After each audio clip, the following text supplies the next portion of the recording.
मानक और लेबलिंग का कार्य सुनिश्चित करना है।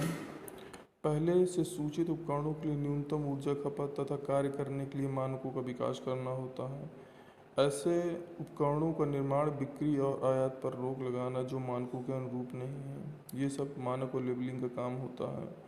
उपभोक्ताओं को लाभ के बारे में जानकारी देना कि क्या इसमें आपको लाभ होगा, क्या नहीं होगा, आपको किस तरह से चीज़ों को मैनेज करना है, ये सब देना काम होता है। नामित उपभोक्ता। ऊर्जा संरक्षण अधिनियम के तहत नामित उपभोक्ता के मुख्य प्रावधान। सरकार ऊर्जा गहन उद्योग अन्य प्रतिष्ठानों को नामित उपभोक्ता के रूप में अधिसूचित करेगी।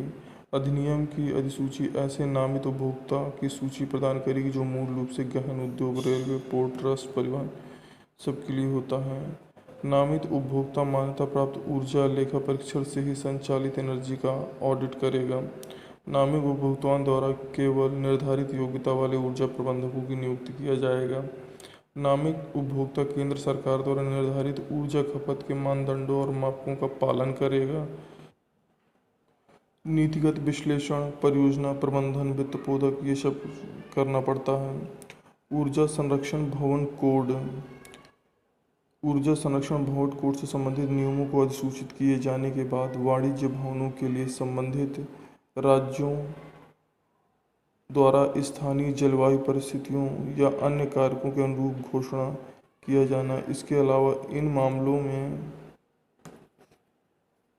500 किलोवाट व 600 किलोवाट या इससे अधिक के व्यावसायिक उद्देश्य के लिए उपयोग किए जाना। केंद्रीय ऊर्जा संरक्षण निधि क्या होती है? ऊर्जा संरक्षण सेवाओं जैसे ठेका कंपनियों तथा ऊर्जा सेवा कंपनियों को बढ़ावा देने के लिए बड़े पैमाने पर ऊर्जा सेवा वितरण यंत्र विकसित करने के लिए केंद्र में निधि की स्थापना की जाएगी, उम्मीद की जाएगी, ये सब चीज़ होती हैं।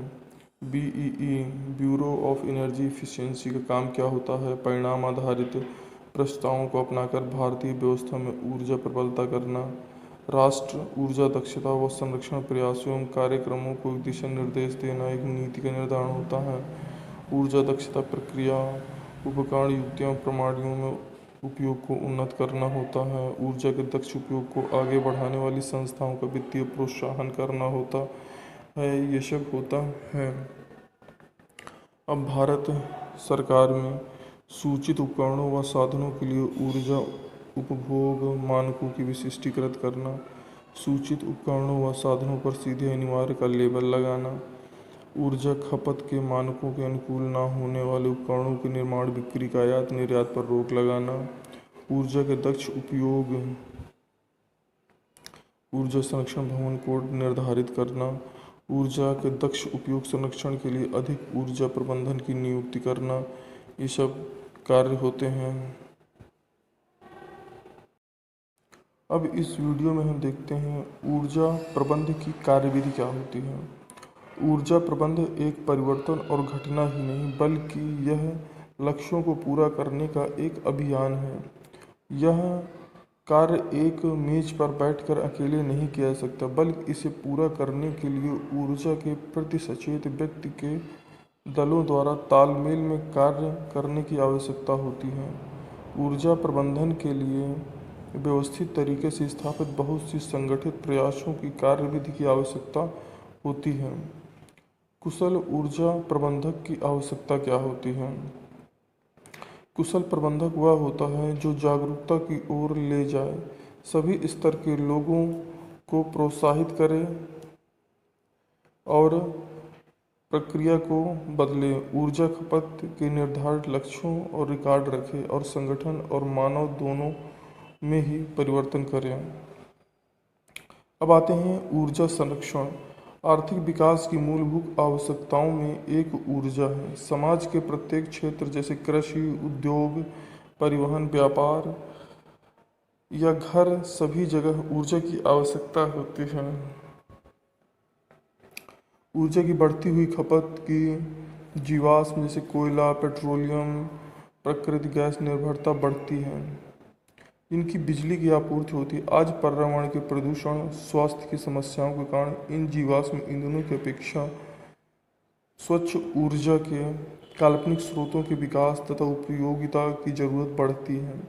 जीवाश्म उद्योगों की बढ़ती कीमतों और भविष्य में इनकी कमी के गंभीर संकट से ऊर्जा विकास के एक स्थायी मार्ग के सृजन की आवश्यकता महसूस की गई है। इसके लिए दो सर्वोत्तम मार्ग हैं। पहला, ऊर्जा संरक्षण को प्रोत्साहन देना और दूसरा, पर्यावरण के अनुकूल ऊर्जा स्रोतों का इस्तेमाल करना। देश में ऊर्जा की मांग और आपूर्ति के बीच अंतराल को कम करने की सबसे अधिक लागत प्रभावी विधि ऊर्जा दक्षता को प्रोत्साहन देना, इसका संरक्षण करना। ऊर्जा संरक्षण कम खपत के जरिए उपयोग की जा रही है। ऊर्जा को यह अनुमान लगाया गया है कि लगभग 25,000 मेगावाट क्षमता विद्युत क्षेत्र में केवल ऊर्जा दक्षता के माध्यम से उत्पन्न की जा सकती है। ऊर्जा संरक्षण पर विचार करते हुए भारत सरकार ने ऊर्जा संरक्षण अधिनियम 2001 को प्रस्तावित किया है। ऊर्जा संरक्षण से ऊर्जा की लागत में कमी आती है। इसके द्वारा ऊर्जा संरक्षण के नए विद्युत संयंत्रों की ज़रूरत कम की जा सकती है और बढ़ती आबादी की अर्थव्यवस्था को बनाए रखने के लिए ऊर्जा आयात में कमी लाई जा सकती है। उत्सर्जन की कमी से स्वच्छ परिवेश और नागरिकों के लिए स्वस्थ जीवन शैली को बढ़ावा मिलता है और ऊर्जा की कमी के लिए सबसे अधिक मितव्ययिता का समाधान यही है। ऊर्जा संरक्षण का अर्थ गुणवत्ता और निर्गत मात्रा को प्रभावित किए बिना ऊर्जा की खपत को घटाने से है। ऊर्जा संरक्षण वैद्युत एवं दक्षता उपयोग करने का आग्रह करता है, जिससे उत्पादन को लागत को घटाया जा सकता है। उद्योगों में ऊर्जा संरक्षण योग्यता को क्रियान्वित करने के लिए दो सामान्य सिद्धांत निम्नलिखित हैं।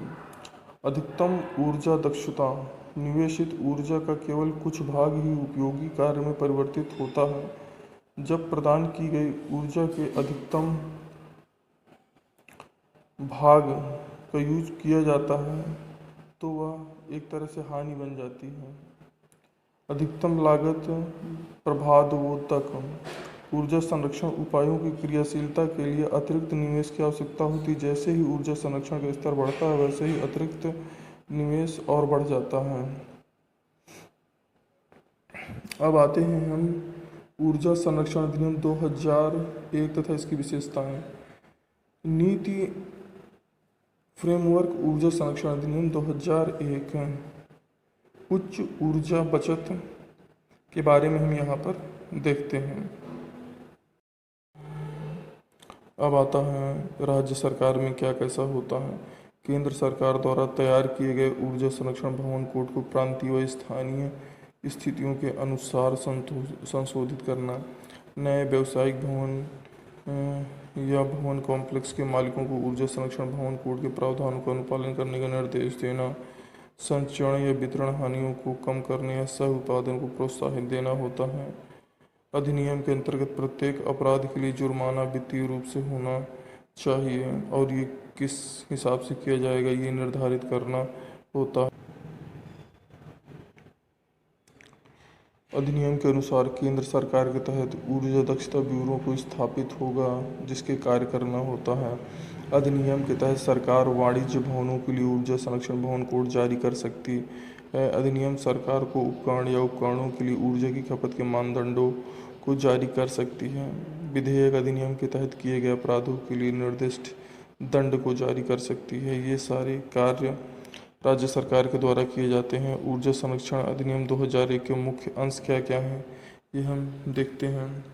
इस अधिनियम के तहत ऊर्जा दक्षता ब्यूरो की स्थापना दिनांक 1/3/2002 को हुई थी। यह ऊर्जा दक्षता और उपयोग के संरक्षण की नीतियों को जारी करता है। ऊर्जा संरक्षण अधिनियम 2001 के सर्वाधिक महत्वपूर्ण अंश क्या हैं? यह प्रत्यक्ष नामित उपभोक्ताओं के लिए ऊर्जा दक्षता उपयोग हेतु प्रमाणित ऊर्जा प्रबंधकों को नियुक्त करती है। समस्त उपयंत्रों उपकरणों का ऊर्जा खपत के मानकों को चस्पा देती है। राज्य स्तरीय सरकार को क्षेत्रीय स्थानीय मौसम के सिपाहियों स्थितियों के आधार पर ऊर्जा संरक्षण भवन अनुरोध करती है।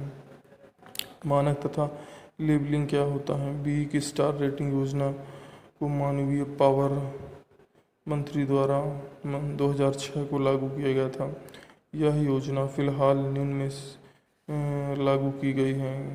कमरा वातानुकूलन, पंखे, कलर, ये सब चीज़ों में लागू होती हैं।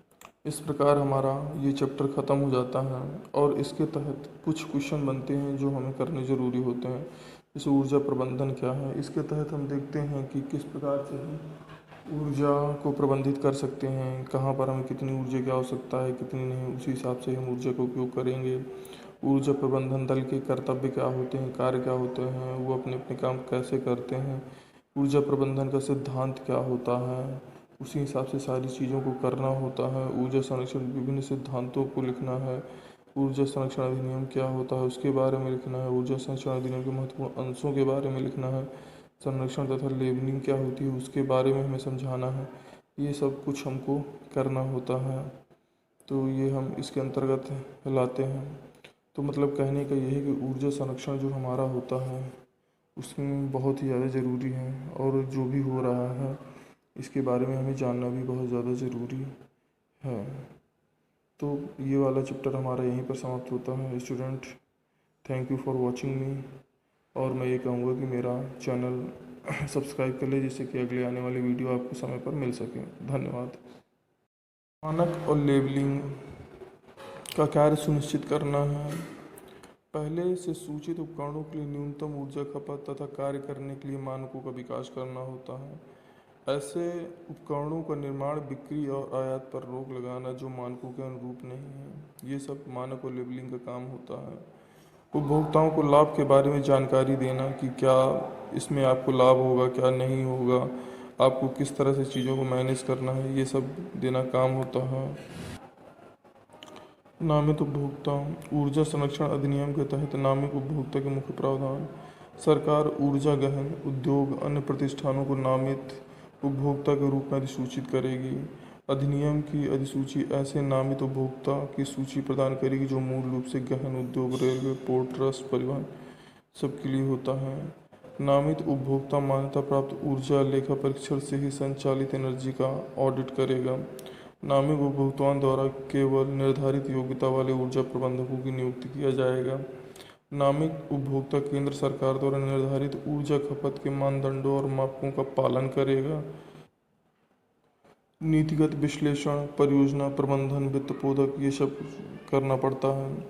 ऊर्जा संरक्षण भवन कोड।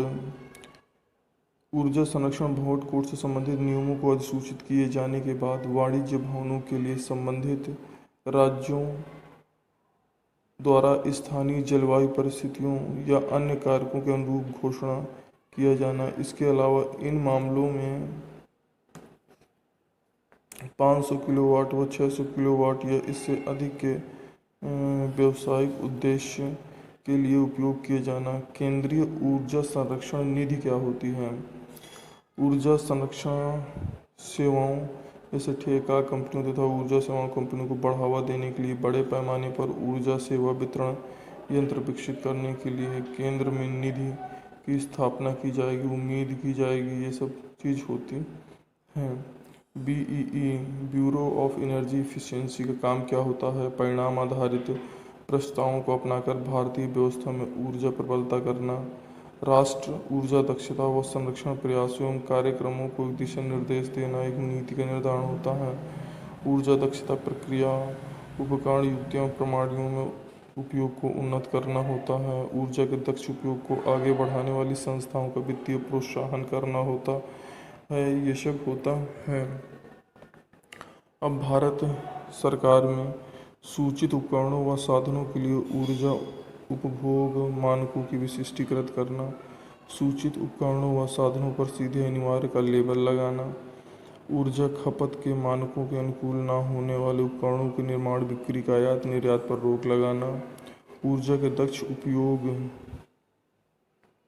ऊर्जा संरक्षण भवन कोड निर्धारित करना, ऊर्जा के दक्ष उपयोग संरक्षण के लिए अधिक ऊर्जा प्रबंधन की नियुक्ति करना, ये सब कार्य होते हैं। हेलो स्टूडेंट्स, आज इस वीडियो में हम पढ़ते हैं ऊर्जा संरक्षण तथा ऊर्जा संरक्षण अधिनियम 2001। जैसे कि आप जानते हैं कि ऊर्जा की जो भी प्रॉब्लम्स आती जा रही हैं, इस वजह से गवर्नमेंट में इस चीज़ को सोच कर कि हम ऊर्जा संरक्षण के बारे में कैसे कुछ नियम बना सकते हैं जिससे कि लोग इसमें जागरूक हों और ऊर्जा के बारे में ज़्यादा से ज़्यादा सोचें। जैसे कि इसमें दिया गया है कि ऊर्जा प्रबंधन का अर्थ अधिकतम फायदे के लिए ऊर्जा का प्रभावी ढंग से उपयोग करना है। कारोबार, संगठनों और घरों में ऊर्जा की बचत से संबंधित यह प्रयोग में आता है। इसका अर्थ बेकार वस्तु को अलग कर ऊर्जा का श्रेष्ठ विधि से उपयोग करना जिसमें न्यूनतम हानि हो। उदाहरण के लिए 1 बूंद प्रति सेकंड की दर से तेल रिसाव का मतलब 2000 लीटर प्रति वर्ष की हानि है, जिसकी कीमत 10,000 रुपये आती है। मतलब कहने का ये है कि हमें ये सोच के चलना है कि हम कितना कम से कम ऊर्जा का उपयोग करें और भविष्य के लिए ऊर्जा की हम बचत कर सकें। ऊर्जा प्रबंधन के लक्ष्य: ऊर्जा उत्पादन और गुणवत्ता को प्रभावित करे बिना ऊर्जा मुख्य मूल्य की बर्बादी को न्यूनतम करना है। पर्यावरण के प्रभाव तथा परिवर्तन को न्यूनतम करना है। ऊर्जा निर्गत प्रति इकाई की आवश्यकता को कम करना है। ऊर्जा नीति के उद्देश्य: ऊर्जा नीति सफल ऊर्जा प्रबंधन को आधार प्रदान करती है। यह एक व्यापारिक प्रतिष्ठान के लक्ष्यों का कथन होती है। ऊर्जा नीति ऊर्जा प्रबंधकों के मार्गदर्शन का कार्य करती है, जिसका लक्ष्य निर्धारण, उद्देश्य, गुणवत्ता और प्रक्रिया की जानकारी मिलती है। ऊर्जा प्रबंधन नीति के अंतर्गत वरिष्ठ प्रबंधक द्वारा वचनबद्धता की घोषणा होती है। ऊर्जा प्रबंधन दल कार्य एवं कर्तव्य: ऊर्जा प्रबंधन की योजनाओं का क्रियान्वयन करता है। ऊर्जा योजनाओं की देखभाल करना जो कि संगठन का एक भाग है और संगठन के सभी भागों को एकीकृत करना है। ऊर्जा हानियों को पहचानना, ऊर्जा संरक्षण माप द्वारा बचत का मूल्यांकन करना, संगठन के दूसरे कर्मचारियों को ऊर्जा संरक्षण के प्रति जागरूक करना है। ऊर्जा प्रबंधन की जिम्मेदारियां और कर्तव्य: नियंत्रण और कम लागत के लिए वार्षिक क्रियाकलाप योजना बनाना, प्रबंधन की आज्ञा से संगठन द्वारा ऊर्जा संरक्षण इकाई को स्थापित करना, ऊर्जा मूल्य को कम करने के लिए योजना बनाना, लागू करना और उनका प्रबंधन करना, संस्था के अन्य कर्मचारियों को जागरूक बनाना और आंतरिक प्रयोगशाला शोध करना तथा उससे प्राप्त परिणामों की जानकारी संबंधित दस्तावेजों में बांटना, सभी कर्मचारियों के लिए नियमित प्रशिक्षण देना, ऊर्जा लेख परीक्षण करने के लिए बाहरी सरकारी विभाग को बुलाना, ये सब काम होते हैं। ऊर्जा प्रबंधक के कर्तव्य: इसमें हम देखते हैं कि जो हमारा मैनेजर होता है, एनर्जी मैनेजर होता है, उसको ऊर्जा को कैसे प्रबंधित करके रखना है। मान्यता प्राप्त लेखा परीक्षक द्वारा की गई अनुशंसा पर की गई कार्यवाही और ऊर्जा खपत की जानकारी ब्यूरो ऑफ एनर्जी एवं राज्य स्तरीय नामित संस्था को निर्धारित मूल्य में भरकर भेजना चाहिए। ऊर्जा संरक्षण की सामान्य प्रवृत्ति का विश्लेषण करके एकत्रित सूचनाओं को रिकॉर्ड करने की अच्छी व्यवस्था स्थापित करनी चाहिए। ऊर्जा लेखा परीक्षा करने वाले लेखा परीक्षक के साथ सहयोग करना चाहिए। मांगी गई जानकारियां अधिनियम के तहत बोर्ड को देनी चाहिए। ऊर्जा प्रबंधन के सिद्धांत एवं कार्यनीति क्या होती हैं? ऊर्जा का उपयोग उसकी अधिकतम ऊर्जा क्षमता तक ही किया जाना चाहिए। सभी प्रकार की ऊर्जा आवश्यकता के अनुसार संभव न्यूनतम मूल्य पर उपलब्ध होना चाहिए। हानियों को कम करना चाहिए। ऊर्जा प्रबंधन की कार्यनीति के विभिन्न विवरण क्या होते हैं? उपयोग की गई ऊर्जा के प्रकार की जानकारी को सूचीबद्ध करना चाहिए। उपयोग की गई तकनीकी और मशीनों का अध्ययन करना चाहिए। आवश्यक तकनीकी और उपकरण की पहचान करना चाहिए। आवश्यक स्रोतों पर विचार विमर्श कर परिणाम करना चाहिए। वार्षिक पुनः परीक्षण करना चाहिए। मतलब कहने का ये मतलब है कि इसमें हम हर तरह से जो भी ऊर्जा के बारे में चीज़ें होती हैं कि कैसे उनको व्यवस्थित रखना है, उन सब चीज़ों के बारे में हम करते हैं।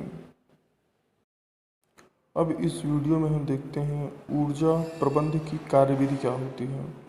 ऊर्जा प्रबंध एक परिवर्तन और घटना ही नहीं बल्कि यह लक्ष्यों को पूरा करने का एक अभियान है। यह कार्य एक मेज पर बैठकर अकेले नहीं किया जा सकता बल्कि इसे पूरा करने के लिए ऊर्जा के प्रति सचेत व्यक्ति के दलों द्वारा तालमेल में कार्य करने की आवश्यकता होती है। ऊर्जा प्रबंधन के लिए व्यवस्थित तरीके से स्थापित बहुत सी संगठित प्रयासों की कार्यविधि की आवश्यकता होती है। कुशल ऊर्जा प्रबंधक की आवश्यकता क्या होती है? कुशल प्रबंधक वह होता है जो जागरूकता की ओर ले जाए, सभी स्तर के लोगों को प्रोत्साहित करे और प्रक्रिया को बदले, ऊर्जा खपत के निर्धारित लक्ष्यों और रिकॉर्ड रखे और संगठन और मानव दोनों में ही परिवर्तन करें। अब आते हैं ऊर्जा संरक्षण। आर्थिक विकास की मूलभूत आवश्यकताओं में एक ऊर्जा है। समाज के प्रत्येक क्षेत्र जैसे कृषि, उद्योग, परिवहन, व्यापार या घर, सभी जगह ऊर्जा की आवश्यकता होती है। ऊर्जा की बढ़ती हुई खपत की जीवाश्म जैसे कोयला, पेट्रोलियम, प्राकृतिक गैस निर्भरता बढ़ती है। इनकी बिजली की आपूर्ति होती है। आज पर्यावरण के प्रदूषण, स्वास्थ्य की समस्याओं के कारण इन जीवाश्म ईंधनों की अपेक्षा स्वच्छ ऊर्जा के काल्पनिक स्रोतों के विकास तथा उपयोगिता की जरूरत बढ़ती है। जीवाश्म उद्योगों की बढ़ती कीमतों और भविष्य में इनकी कमी के गंभीर संकट से ऊर्जा विकास के एक स्थायी मार्ग के सृजन की आवश्यकता महसूस की गई है। इसके लिए दो सर्वोत्तम मार्ग हैं। पहला, ऊर्जा संरक्षण को प्रोत्साहन देना और दूसरा, पर्यावरण के अनुकूल ऊर्जा स्रोतों का इस्तेमाल करना। देश में ऊर्जा की मांग और आपूर्ति के बीच अंतराल को कम करने की सबसे अधिक लागत प्रभावी विधि ऊर्जा दक्षता को प्रोत्साहन देना, इसका संरक्षण करना। ऊर्जा संरक्षण कम खपत के जरिए उपयोग की जा रही है। ऊर्जा को यह अनुमान लगाया गया है कि लगभग 25,000 मेगावाट क्षमता विद्युत क्षेत्र में केवल ऊर्जा दक्षता के माध्यम से उत्पन्न की जा सकती है। ऊर्जा संरक्षण पर विचार करते हुए भारत सरकार ने ऊर्जा संरक्षण अधिनियम 2001 को प्रस्तावित किया है। ऊर्जा संरक्षण से ऊर्जा की लागत में कमी आती है। इसके द्वारा ऊर्जा संरक्षण के नए विद्युत संयंत्रों की ज़रूरत कम की जा सकती है और बढ़ती आबादी की अर्थव्यवस्था को बनाए रखने के लिए ऊर्जा आयात में कमी लाई जा सकती है। उत्सर्जन की कमी से स्वच्छ परिवेश और नागरिकों के लिए स्वस्थ जीवन शैली को बढ़ावा मिलता है और ऊर्जा की कमी के लिए सबसे अधिक मितव्ययिता का समाधान यही है। ऊर्जा संरक्षण का अर्थ गुणवत्ता और निर्गत मात्रा को प्रभावित किए बिना ऊर्जा की खपत को घटाने से है। ऊर्जा संरक्षण वैद्युत एवं दक्षता उपयोग करने का आग्रह करता है जिससे उत्पादन को लागत को घटाया जा सकता है। उद्योगों में ऊर्जा संरक्षण योग्यता को क्रियान्वित करने के लिए दो सामान्य सिद्धांत निम्नलिखित हैं। अधिकतम ऊर्जा दक्षता, निवेशित ऊर्जा का केवल कुछ भाग ही उपयोगी कार्य में परिवर्तित होता है। जब प्रदान की गई ऊर्जा के अधिकतम भाग का यूज किया जाता है तो वह एक तरह से हानि बन जाती है। अधिकतम लागत प्रभावोत्तक, ऊर्जा संरक्षण उपायों की क्रियाशीलता के लिए अतिरिक्त निवेश की आवश्यकता होती है। जैसे ही ऊर्जा संरक्षण का स्तर बढ़ता है वैसे ही अतिरिक्त निवेश और बढ़ जाता है। अब आते हैं हम ऊर्जा संरक्षण अधिनियम 2001 तथा इसकी विशेषताएं। नीति फ्रेमवर्क ऊर्जा संरक्षण अधिनियम 2001 है। उच्च ऊर्जा बचत के बारे में हम यहाँ पर देखते हैं। अब आता है राज्य सरकार में क्या कैसा होता है। केंद्र सरकार द्वारा तैयार किए गए ऊर्जा संरक्षण भवन कोड को प्रांतीय व स्थानीय स्थितियों के अनुसार संशोधित करना। नए व्यावसायिक भवन या भवन कॉम्प्लेक्स के मालिकों को ऊर्जा संरक्षण भवन कोड के प्रावधानों का अनुपालन करने का निर्देश देना। संचरण या वितरण हानियों को कम करने या सह उत्पादन को प्रोत्साहित देना होता है। अधिनियम के अंतर्गत प्रत्येक अपराध के लिए जुर्माना वित्तीय रूप से होना चाहिए और ये किस हिसाब से किया जाएगा ये निर्धारित करना होता है। अधिनियम के अनुसार केंद्र सरकार के तहत ऊर्जा दक्षता ब्यूरो को स्थापित होगा जिसके कार्य करना होता है। अधिनियम के तहत सरकार वाणिज्य भवनों के लिए ऊर्जा संरक्षण भवन कोड जारी कर सकती है। अधिनियम सरकार को उपकरण या उपकरणों के लिए ऊर्जा की खपत के मानदंडों को जारी कर सकती है। विधेयक अधिनियम के तहत किए गए अपराधों के लिए निर्दिष्ट दंड को जारी कर सकती है। ये सारे कार्य राज्य सरकार के द्वारा किए जाते हैं। ऊर्जा संरक्षण अधिनियम 2001 के मुख्य अंश क्या क्या हैं ये हम देखते हैं। इस अधिनियम के तहत ऊर्जा दक्षता ब्यूरो की स्थापना दिनांक 1/3/2002 को हुई थी। यह ऊर्जा दक्षता और उपयोग के संरक्षण की नीतियों को जारी करता है। ऊर्जा संरक्षण अधिनियम 2001 के सर्वाधिक महत्वपूर्ण अंश क्या हैं? यह प्रत्यक्ष नामित उपभोक्ताओं के लिए ऊर्जा दक्षता उपयोग हेतु प्रमाणित ऊर्जा प्रबंधकों को नियुक्त करती है। समस्त उपयंत्रों उपकरणों को ऊर्जा खपत के मानकों को चस्पा देती है। राज्य स्तरीय सरकार को क्षेत्रीय स्थानीय मौसम के सिपाहियों स्थितियों के आधार पर ऊर्जा संरक्षण भवन अनुरोध करती है। मानक तथा लेबलिंग क्या होता है? बी की स्टार रेटिंग योजना को मानवीय पावर मंत्री द्वारा 2006 को लागू किया गया था। यह योजना फिलहाल निम्न में लागू की गई है। कमरा वातानुकूलन पंखे कलर ये सब चीज़ों में लागू होती हैं। इस प्रकार हमारा ये चैप्टर ख़त्म हो जाता है और इसके तहत कुछ क्वेश्चन बनते हैं जो हमें करने ज़रूरी होते हैं। जैसे ऊर्जा प्रबंधन क्या है, इसके तहत हम देखते हैं कि किस प्रकार से हम ऊर्जा को प्रबंधित कर सकते हैं, कहाँ पर हमें कितनी ऊर्जा की आवश्यकता है कितनी नहीं, उसी हिसाब से हम ऊर्जा का उपयोग करेंगे। ऊर्जा प्रबंधन दल के कर्तव्य क्या होते हैं, कार्य क्या होते हैं, वो अपने अपने काम कैसे करते हैं, ऊर्जा प्रबंधन का सिद्धांत क्या होता है, उसी हिसाब से सारी चीज़ों को करना होता है। ऊर्जा संरक्षण विभिन्न सिद्धांतों को लिखना है। ऊर्जा संरक्षण अधिनियम क्या होता है उसके बारे में लिखना है। ऊर्जा संरक्षण अधिनियम के महत्वपूर्ण अंशों के बारे में लिखना है। संरक्षण तथा लेबलिंग क्या होती है उसके बारे में हमें समझाना है। ये सब कुछ हमको करना होता है, तो ये हम इसके अंतर्गत लाते हैं। तो मतलब कहने का यही है कि ऊर्जा संरक्षण जो हमारा होता है उसमें बहुत ही ज़्यादा ज़रूरी है और जो भी हो रहा है इसके बारे में हमें जानना भी बहुत ज़्यादा ज़रूरी है। तो ये वाला चैप्टर हमारा यहीं पर समाप्त होता है। Student, thank you for watching मी। और मैं ये कहूँगा कि मेरा चैनल सब्सक्राइब कर ले जिससे कि अगले आने वाली वीडियो आपको समय पर मिल सके। धन्यवाद। मानक और लेबलिंग का कार्य सुनिश्चित करना है।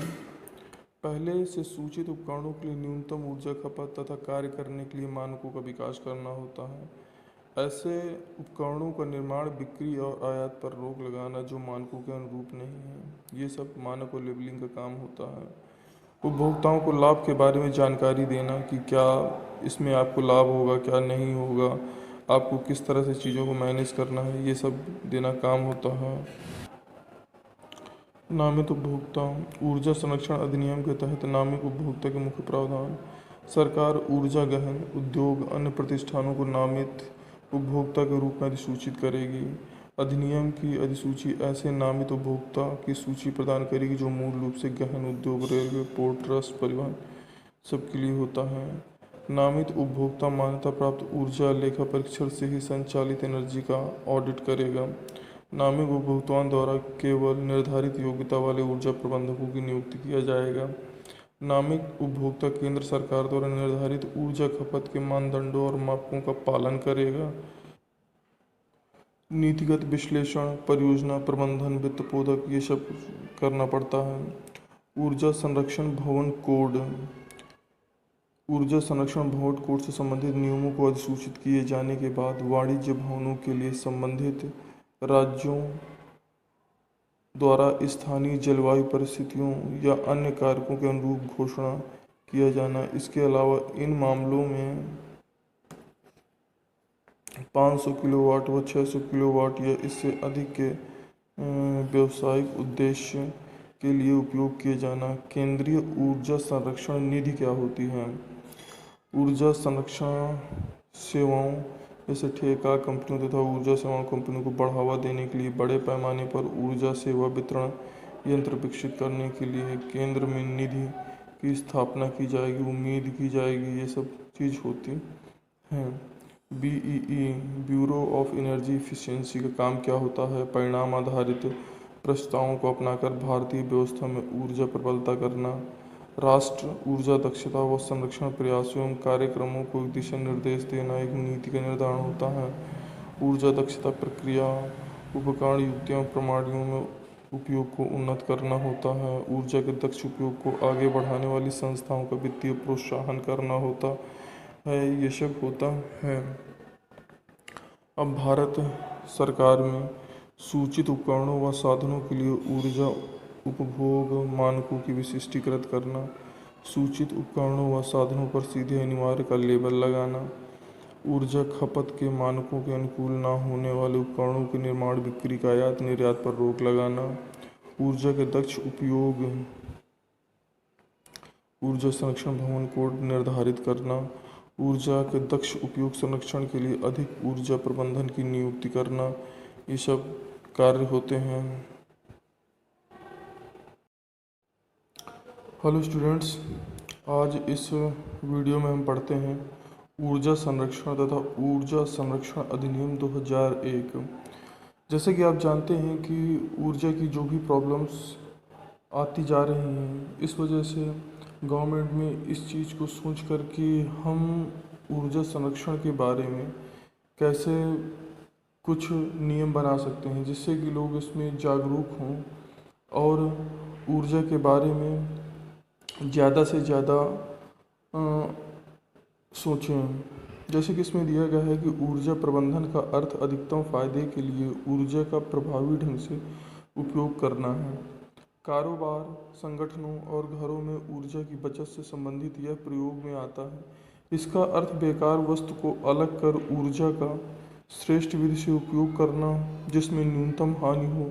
उदाहरण के लिए 1 बूंद प्रति सेकंड की दर से तेल रिसाव का मतलब 2000 लीटर प्रति वर्ष की हानि है, जिसकी कीमत 10,000 रुपये आती है। मतलब कहने का ये है कि हमें ये सोच के चलना है कि हम कितना कम से कम ऊर्जा का उपयोग करें और भविष्य के लिए ऊर्जा की हम बचत कर सकें। ऊर्जा प्रबंधन के लक्ष्य ऊर्जा उत्पादन और गुणवत्ता को प्रभावित करे बिना ऊर्जा मुख्य मूल्य की बर्बादी को न्यूनतम करना है। पर्यावरण के प्रभाव तथा परिवर्तन को न्यूनतम करना है। ऊर्जा निर्गत प्रति इकाई की आवश्यकता को कम करना है। ऊर्जा नीति के उद्देश्य ऊर्जा नीति सफल ऊर्जा प्रबंधन को आधार प्रदान करती है। यह एक व्यापारिक प्रतिष्ठान के लक्ष्यों का कथन होती है। ऊर्जा नीति ऊर्जा प्रबंधकों के मार्गदर्शन का कार्य करती है, जिसका लक्ष्य निर्धारण, उद्देश्य, गुणवत्ता और प्रक्रिया की जानकारी मिलती है। ऊर्जा प्रबंधन नीति के अंतर्गत वरिष्ठ प्रबंधक द्वारा वचनबद्धता की घोषणा होती है। ऊर्जा प्रबंधन दल कार्य एवं कर्तव्य ऊर्जा प्रबंधन की योजनाओं का क्रियान्वयन करता है। ऊर्जा योजनाओं की देखभाल करना जो कि संगठन का एक भाग है और संगठन के सभी भागों को एकीकृत करना है। ऊर्जा हानियों को पहचानना, ऊर्जा संरक्षण माप द्वारा बचत का मूल्यांकन करना, संगठन के दूसरे कर्मचारियों को ऊर्जा संरक्षण के प्रति जागरूक करना है। ऊर्जा प्रबंधन की जिम्मेदारियां और कर्तव्य नियंत्रण और कम लागत के लिए वार्षिक क्रियाकलाप योजना बनाना, प्रबंधन की आज्ञा से संगठन द्वारा ऊर्जा संरक्षण इकाई को स्थापित करना, ऊर्जा मूल्य को कम करने के लिए योजना बनाना, लागू करना और उनका प्रबंधन करना, संस्था के अन्य कर्मचारियों को जागरूक बनाना और आंतरिक प्रयोगशाला शोध करना तथा उससे प्राप्त परिणामों की जानकारी संबंधित दस्तावेजों में बांटना, सभी कर्मचारियों के लिए नियमित प्रशिक्षण देना, ऊर्जा लेख परीक्षण करने के लिए बाहरी सरकारी विभाग को बुलाना, ये सब काम होते हैं। ऊर्जा प्रबंधक के कर्तव्य, इसमें हम देखते हैं कि जो हमारा मैनेजर होता है, एनर्जी मैनेजर होता है, उसको ऊर्जा को कैसे प्रबंधित करके रखना है। मान्यता प्राप्त लेखा परीक्षक द्वारा की गई अनुशंसा पर की गई कार्यवाही और ऊर्जा खपत की जानकारी ब्यूरो ऑफ एनर्जी एवं राज्य स्तरीय नामित संस्था को निर्धारित मूल्य में भरकर भेजना चाहिए। ऊर्जा संरक्षण की सामान्य प्रवृत्ति का विश्लेषण करके एकत्रित सूचनाओं को रिकॉर्ड करने की अच्छी व्यवस्था स्थापित करनी चाहिए। ऊर्जा लेखा परीक्षा करने वाले लेखा परीक्षक के साथ सहयोग करना चाहिए। मांगी गई जानकारियां अधिनियम के तहत बोर्ड को देनी चाहिए। ऊर्जा प्रबंधन के सिद्धांत एवं कार्यनीति क्या होती हैं? ऊर्जा का उपयोग उसकी अधिकतम ऊर्जा क्षमता तक ही किया जाना चाहिए। सभी प्रकार की ऊर्जा आवश्यकता के अनुसार संभव न्यूनतम मूल्य पर उपलब्ध होना चाहिए। हानियों को कम करना चाहिए। ऊर्जा प्रबंधन की कार्यनीति के विभिन्न विवरण क्या होते हैं? उपयोग की गई ऊर्जा के प्रकार की जानकारी को सूचीबद्ध करना चाहिए। उपयोग की गई तकनीकी और मशीनों का अध्ययन करना चाहिए। आवश्यक तकनीकी और उपकरण की पहचान करना चाहिए। आवश्यक स्रोतों पर विचार विमर्श कर परिणाम करना चाहिए। वार्षिक पुनः परीक्षण करना चाहिए। मतलब कहने का ये मतलब है कि इसमें हम हर तरह से जो भी ऊर्जा के बारे में चीज़ें होती हैं कि कैसे उनको व्यवस्थित रखना है, उन सब चीज़ों के बारे में हम करते हैं।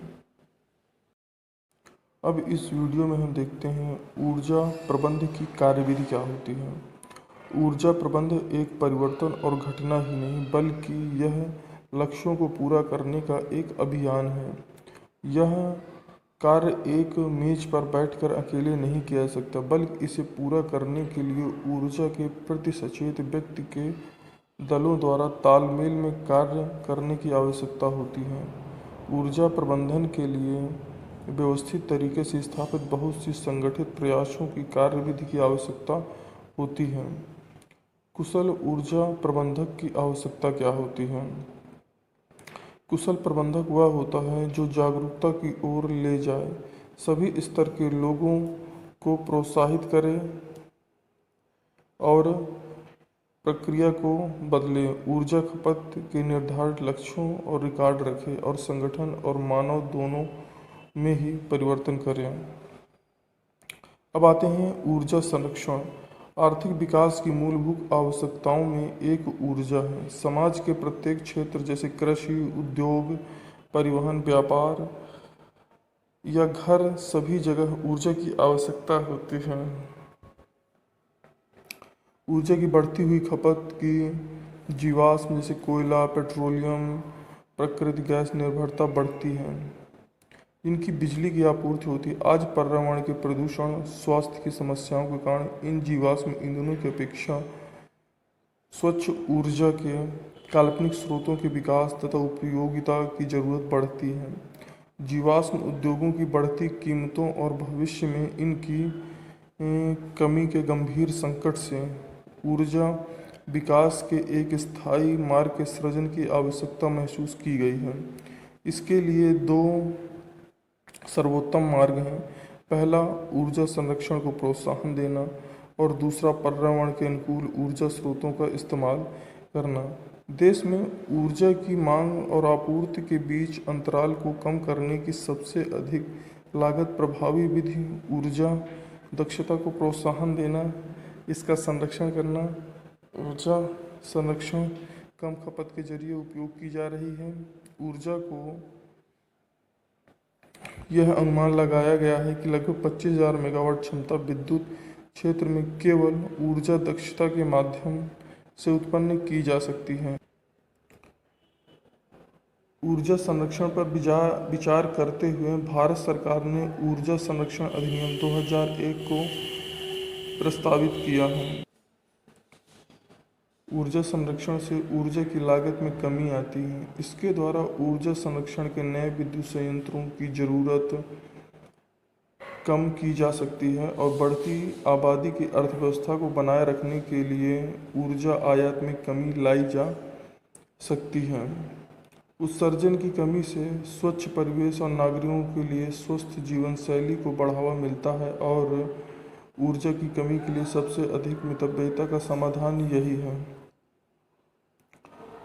ऊर्जा संरक्षण का अर्थ गुणवत्ता और निर्गत मात्रा को प्रभावित किए बिना ऊर्जा की खपत को घटाने से है। ऊर्जा संरक्षण वैद्युत एवं दक्षता उपयोग करने का आग्रह करता है जिससे उत्पादन को लागत को घटाया जा सकता है। उद्योगों में ऊर्जा संरक्षण योग्यता को क्रियान्वित करने के लिए दो सामान्य सिद्धांत निम्नलिखित हैं।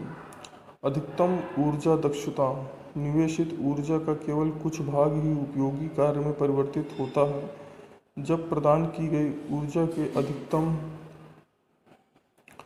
भाग का यूज किया जाता है तो वह एक तरह से हानि बन जाती है। अधिकतम लागत प्रभावोत्तक ऊर्जा संरक्षण उपायों की क्रियाशीलता के लिए अतिरिक्त निवेश की आवश्यकता होती है। जैसे ही ऊर्जा संरक्षण का स्तर बढ़ता है वैसे ही अतिरिक्त निवेश और बढ़ जाता है। अब आते हैं हम ऊर्जा संरक्षण अधिनियम 2001 तथा इसकी विशेषताएं। नीति फ्रेमवर्क ऊर्जा संरक्षण अधिनियम 2001 उच्च ऊर्जा बचत के बारे में हम यहाँ पर देखते हैं। अब आता है राज्य सरकार में क्या कैसा होता है। केंद्र सरकार द्वारा तैयार किए गए ऊर्जा संरक्षण भवन कोड को प्रांतीय व स्थानीय स्थितियों के अनुसार संशोधित करना, नए व्यावसायिक भवन या भवन कॉम्प्लेक्स के मालिकों को ऊर्जा संरक्षण भवन कोड के प्रावधानों का अनुपालन करने का निर्देश देना, संचरण या वितरण हानियों को कम करने या सह उत्पादन को प्रोत्साहित देना होता है। अधिनियम के अंतर्गत प्रत्येक अपराध के लिए जुर्माना वित्तीय रूप से होना चाहिए और ये किस हिसाब से किया जाएगा ये निर्धारित करना होता है। अधिनियम के अनुसार केंद्र सरकार के तहत ऊर्जा दक्षता ब्यूरो को स्थापित होगा जिसके कार्य करना होता है। अधिनियम के तहत सरकार वाणिज्य भवनों के लिए ऊर्जा संरक्षण भवन कोड जारी कर सकती है। अधिनियम सरकार को उपकरण या उपकरणों के लिए ऊर्जा की खपत के मानदंडों को जारी कर सकती है। विधेयक अधिनियम के तहत किए गए अपराधों के लिए निर्दिष्ट दंड को जारी कर सकती है। ये सारे कार्य राज्य सरकार के द्वारा किए जाते हैं। ऊर्जा संरक्षण अधिनियम 2001 के मुख्य अंश क्या क्या हैं ये हम देखते हैं। इस अधिनियम के तहत ऊर्जा दक्षता ब्यूरो की स्थापना दिनांक 1/3/2002 को हुई थी। यह ऊर्जा दक्षता और उपयोग के संरक्षण की नीतियों को जारी करता है। ऊर्जा संरक्षण अधिनियम 2001 के सर्वाधिक महत्वपूर्ण अंश क्या हैं। यह प्रत्यक्ष नामित उपभोक्ताओं के लिए ऊर्जा दक्षता उपयोग हेतु प्रमाणित ऊर्जा प्रबंधकों को नियुक्त करती है। समस्त उपयंत्रों उपकरणों को ऊर्जा खपत के मानकों को चस्पा देती है। राज्य स्तरीय सरकार को क्षेत्रीय स्थानीय मौसम के सिपाहियों स्थितियों के आधार पर ऊर्जा संरक्षण भवन अनुरोध करती है। मानक तथा लेबलिंग क्या होता है। बी की स्टार रेटिंग योजना को मानवीय पावर मंत्री द्वारा 2006 को लागू किया गया था। यह योजना फिलहाल निम्न में लागू की गई है। कमरा वातानुकूलन पंखे कलर ये सब चीज़ों में लागू होती हैं। इस प्रकार हमारा ये चैप्टर ख़त्म हो जाता है और इसके तहत कुछ क्वेश्चन बनते हैं जो हमें करने ज़रूरी होते हैं। जैसे ऊर्जा प्रबंधन क्या है। इसके तहत हम देखते हैं कि किस प्रकार से हम ऊर्जा को प्रबंधित कर सकते हैं, कहाँ पर हमें कितनी ऊर्जा की आवश्यकता है कितनी नहीं, उसी हिसाब से हम ऊर्जा का उपयोग करेंगे। ऊर्जा प्रबंधन दल के कर्तव्य क्या होते हैं, कार्य क्या होते हैं, वो अपने अपने काम कैसे करते हैं। ऊर्जा प्रबंधन का सिद्धांत क्या होता है, उसी हिसाब से सारी चीज़ों को करना होता है। ऊर्जा संरक्षण विभिन्न सिद्धांतों को लिखना है। ऊर्जा संरक्षण अधिनियम क्या होता है उसके बारे में लिखना है। ऊर्जा संरक्षण अधिनियम के महत्वपूर्ण अंशों के बारे में लिखना है। संरक्षण तथा लेबलिंग क्या होती है उसके बारे में हमें समझाना है। ये सब कुछ हमको करना होता है तो ये हम इसके अंतर्गत लाते हैं। तो मतलब कहने का यही है कि ऊर्जा संरक्षण जो हमारा होता है उसमें बहुत ही ज़्यादा ज़रूरी है और जो भी हो रहा है इसके बारे में हमें जानना भी बहुत ज़्यादा ज़रूरी है। तो ये वाला चैप्टर हमारा यहीं पर समाप्त होता है student. Thank you for watching मी। और मैं ये कहूँगा कि मेरा चैनल सब्सक्राइब कर ले, जिससे कि अगले आने वाली वीडियो आपको समय पर मिल सके। धन्यवाद। मानक और लेबलिंग का कार्य सुनिश्चित करना है। पहले से सूचित उपकरणों के लिए न्यूनतम ऊर्जा खपत तथा कार्य करने के लिए मानकों का विकास करना होता है। ऐसे उपकरणों का निर्माण, बिक्री और आयात पर रोक लगाना जो मानकों के अनुरूप नहीं है, ये सब मानक और लेबलिंग का काम होता है। उपभोक्ताओं को लाभ के बारे में जानकारी देना कि क्या इसमें आपको लाभ होगा, क्या नहीं होगा, आपको किस तरह से चीज़ों को मैनेज करना है, ये सब देना काम होता है। नामित उपभोक्ता। ऊर्जा संरक्षण अधिनियम के तहत नामित उपभोक्ता के मुख्य प्रावधान। सरकार ऊर्जा गहन उद्योग अन्य प्रतिष्ठानों को नामित उपभोक्ता के रूप में अधिसूचित करेगी। अधिनियम की अधिसूची ऐसे नामित उपभोक्ता की सूची प्रदान करेगी जो मूल रूप से गहन उद्योग, रेलवे, पोर्ट ट्रस्ट, परिवहन सबके लिए होता है। नामित उपभोक्ता मान्यता प्राप्त ऊर्जा लेखा परीक्षण से ही संचालित एनर्जी का ऑडिट करेगा। नामित उपभोक्ताओं द्वारा केवल निर्धारित योग्यता वाले ऊर्जा प्रबंधकों की नियुक्ति किया जाएगा। नामित उपभोक्ता केंद्र सरकार द्वारा निर्धारित ऊर्जा खपत के मानदंडों और मापकों का पालन करेगा। नीतिगत विश्लेषण, परियोजना प्रबंधन, वित्त पोधक, ये सब करना पड़ता है। ऊर्जा संरक्षण भवन कोड। ऊर्जा संरक्षण भवन कोड से संबंधित नियमों को अधिसूचित किए जाने के बाद वाणिज्य भवनों के लिए संबंधित राज्यों द्वारा स्थानीय जलवायु परिस्थितियों या अन्य कारकों के अनुरूप घोषणा किया जाना। इसके अलावा इन मामलों में 500 किलोवाट व 600 किलोवाट या इससे अधिक के व्यावसायिक उद्देश्य के लिए उपयोग किए जाना। केंद्रीय ऊर्जा संरक्षण निधि क्या होती है? ऊर्जा संरक्षण सेवाओं जैसे ठेका कंपनियों तथा ऊर्जा सेवा कंपनियों को बढ़ावा देने के लिए बड़े पैमाने पर ऊर्जा सेवा वितरण यंत्र विकसित करने के लिए केंद्र में निधि की स्थापना की जाएगी, उम्मीद की जाएगी, ये सब चीज़ होती है। BEE bureau of energy efficiency का काम क्या होता है? परिणाम आधारित प्रस्तावों को अपनाकर भारतीय व्यवस्था में ऊर्जा प्रबलता करना। राष्ट्र ऊर्जा दक्षता व संरक्षण प्रयासों एवं कार्यक्रमों को दिशा निर्देश देना एक नीति का निर्धारण होता है। ऊर्जा दक्षता प्रक्रिया, उपकरण, युक्तियों, प्रणालियों में उपयोग को उन्नत करना होता है। ऊर्जा के दक्ष उपयोग को आगे बढ़ाने वाली संस्थाओं का वित्तीय प्रोत्साहन करना होता है। ये सब होता है। अब भारत सरकार में सूचित उपकरणों व साधनों के लिए ऊर्जा उपभोग मानकों की विशिष्टीकृत करना, सूचित उपकरणों व साधनों पर सीधे अनिवार्य का लेबल लगाना, ऊर्जा खपत के मानकों के अनुकूल न होने वाले उपकरणों के निर्माण, बिक्री, आयात निर्यात पर रोक लगाना, ऊर्जा के दक्ष उपयोग, ऊर्जा संरक्षण भवन कोड निर्धारित करना, ऊर्जा के दक्ष उपयोग संरक्षण के लिए अधिक ऊर्जा प्रबंधन की नियुक्ति करना, ये सब कार्य होते हैं। हेलो स्टूडेंट्स, आज इस वीडियो में हम पढ़ते हैं ऊर्जा संरक्षण तथा ऊर्जा संरक्षण अधिनियम 2001। जैसे कि आप जानते हैं कि ऊर्जा की जो भी प्रॉब्लम्स आती जा रही हैं, इस वजह से गवर्नमेंट में इस चीज़ को सोच कर कि हम ऊर्जा संरक्षण के बारे में कैसे कुछ नियम बना सकते हैं जिससे कि लोग इसमें जागरूक हों और ऊर्जा के बारे में ज़्यादा से ज़्यादा सोचें। जैसे कि इसमें दिया गया है कि ऊर्जा प्रबंधन का अर्थ अधिकतम फायदे के लिए ऊर्जा का प्रभावी ढंग से उपयोग करना है। कारोबार, संगठनों और घरों में ऊर्जा की बचत से संबंधित यह प्रयोग में आता है। इसका अर्थ बेकार वस्तु को अलग कर ऊर्जा का श्रेष्ठ विधि से उपयोग करना जिसमें न्यूनतम हानि हो। उदाहरण के लिए 1 बूंद प्रति सेकंड की दर से तेल रिसाव का मतलब 2000 लीटर प्रतिवर्ष की हानि है, जिसकी कीमत 10,000 रुपये आती है। मतलब कहने का ये है कि हमें ये सोच के चलना है कि हम कितना कम से कम ऊर्जा का उपयोग करें और भविष्य के लिए ऊर्जा की हम बचत कर सकें। ऊर्जा प्रबंधन के लक्ष्य। ऊर्जा उत्पादन और गुणवत्ता को प्रभावित करे बिना ऊर्जा मुख्य मूल्य की बर्बादी को न्यूनतम करना है, पर्यावरण के प्रभाव तथा परिवर्तन को न्यूनतम करना है, ऊर्जा निर्गत प्रति इकाई की आवश्यकता को कम करना है।